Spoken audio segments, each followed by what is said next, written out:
আসসালামু আলাইকুম। আবারও চলে আসলাম ঈদ স্পেশাল ভীষণ মজার একটি রেসিপি নিয়ে। আমার আজকের রেসিপি চিকেন কোরমা। আজকে আপনাদের সাথে রাজকীয়ভাবে শাহী কোরমা তৈরি করে দেখাবো খুবই সহজভাবে। এটা তৈরি করা যেমন সহজ, খেতেও কিন্তু ভীষণ মজার।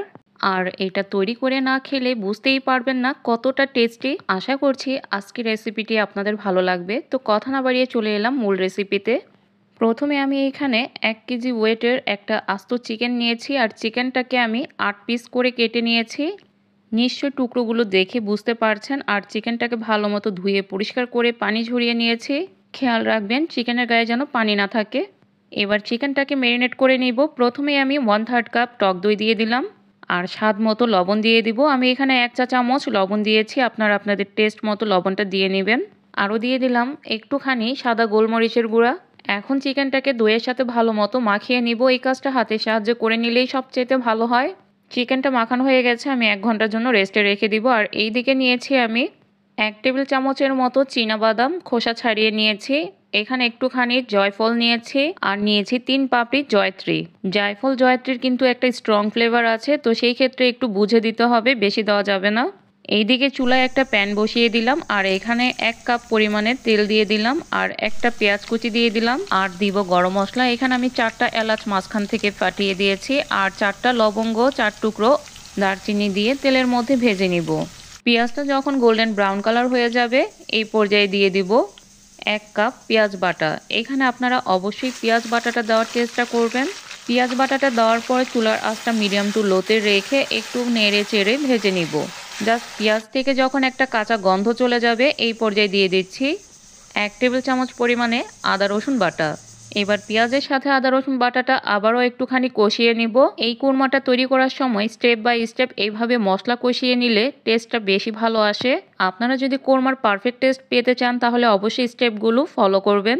মশলা থেকে যখন কাঁচা গন্ধ চলে গেছে এই পর্যায়ে দিয়ে দিলাম 1 চা চামচ ধনিয়ার গুঁড়া আর 1.5 চা চামচ লাল মরিচের গুঁড়া। আপনারা চাইলে আপনাদের টেস্ট মতো মরিচের গুঁড়াটা কম বেশি বাড়িয়ে কমিয়ে দিতে পারেন।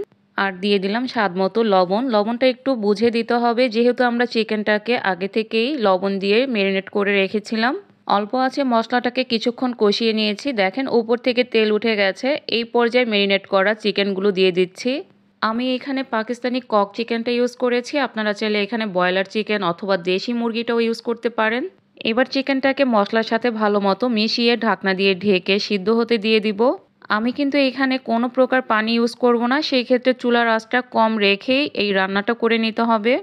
চুলার আঁচটা মিডিয়াম টু লোতে রেখে ঢাকনা দিয়ে ঢেকে কিছুক্ষণ রান্না করে নিব। আমি মাঝখানে কিছুক্ষণ পরপর ঢাকনা তুলে চিকেনটাকে একটু নেড়ে চেড়ে দিয়েছি। এই মশলার মধ্যে চিকেনটাকে 50% সেদ্ধ করে নিতে হবে। চিকেনটা বেশ অনেকক্ষণ কষিয়ে নিয়েছি। এখন দিয়ে দিব ব্লেন্ড করা বাদাম, জয়ত্রী, জায়ফল। আমি কিন্তু এই চিকেন কোরমাতে স্টেপ বাই স্টেপ মশলাগুলো ইউজ করে যাচ্ছি। এবার বাদামের সাথে চিকেনটাকে আরও কিছুক্ষণ রান্না করে নিব। এই পর্যায়ে চুলার আঁচটা মিডিয়াম টু লোতেই আছে।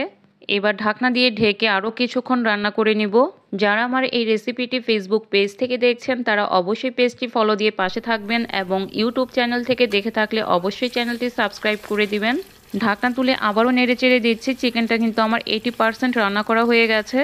এই পর্যায়ে আমি মেজারমেন্ট কাপের 1 কাপ জাল করা দুধ দিয়ে দিচ্ছি। আপনারা চাইলে কাঁচা দুধটাও দিতে পারেন, আমি কিন্তু এখানে গরুর দুধ ইউজ করেছি। আর দিয়ে দিলাম 8 থেকে 10টা আস্ত কাঁচামরিচ। এই কাঁচামরিচ কিন্তু ঝাল হবে না, জাস্ট একটা সুন্দর কাঁচামরিচের ফ্লেভার ছড়াবে। দিয়ে দিলাম 1 চা চামচ চিনি। এবার আবারও নেড়েচেড়ে ভালো মতো মিশিয়ে নিতে হবে। আমি কিন্তু এই চিকেন কোরমাতে প্রতিটি উপকরণ এক এক ধাপে ধাপে ইউজ করেছি। চিকেনটাকে ভালো মতো নেড়ে চেড়ে আবারও ঢাকনা দিয়ে ঢেকে কিছুক্ষণ রান্না করে নিব। এই রান্নাটা কিন্তু সম্পূর্ণ দুধের মধ্যে রান্না করা হলো, আমি কিন্তু এখানে কোনো প্রকার পানি দেইনি। এবার ঢাকনা তুলে একটু ভালো করে নেড়ে চেড়ে মিশিয়ে নিচ্ছি। দেখেন গ্রেভিটা কিন্তু অনেকটা ঘন হয়ে এসেছে। এবার ওপর থেকে কিছু পেঁয়াজ বেরেস্তা ছিটিয়ে দিলাম। পেঁয়াজ বেরেস্তাটা দেওয়ার ফলে কিন্তু চিকেন কোরমাতে খুব সুন্দর একটা স্মেল আসবে। আর সবশেষে 1 টেবিল চামচ ঘি দিয়ে নেড়ে চেড়ে নিব।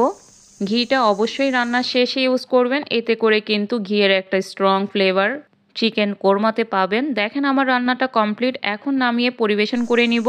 এই চিকেন কোরমাটা সাদা ভাত, পোলাও, খিচুড়ির সাথে খেতে অসম্ভব মজার। আশা করছি আজকের রেসিপিটি আপনাদের ভালো লেগেছে, আর ভালো লেগে থাকলে অবশ্যই লাইক, কমেন্ট, শেয়ার করে দিবেন। সবাই ভালো থাকবেন। আল্লাহ হাফেজ।